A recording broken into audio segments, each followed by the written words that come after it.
আসলে সকালের শুরুটা অত্যন্ত সুন্দর হয় যদি সকাল সকাল ঘুম থেকে ওঠা যায়। আসলে আবহাওয়াটা অনেক ভালো, ঠিক আছে? তো আর আমি এই মুহূর্তে আছি মাঠের ভিতরেই। যেহেতু মাঠের ভিতরে আছি, চারিদিকের মানে পরিবেশ অনেক সবুজ, তো খুবই ভালো লাগছে। আর আকাশ একটু মেঘলা আছে, বৃষ্টি হওয়ার সম্ভাবনা আছে, কিন্তু পরিবেশটা এত অমায়িক যে মানে এগুলা যারা শহরে থাকে সেগুলো তারা কিন্তু এগুলো বুঝতে পারবে না। এটা যান্ত্রিক পরিবেশে তারা যেহেতু আছে। তো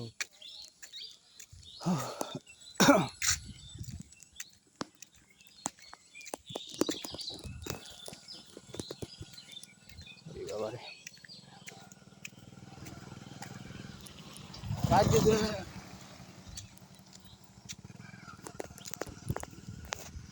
বৃষ্টি হতে পারে যে কোনো সময়।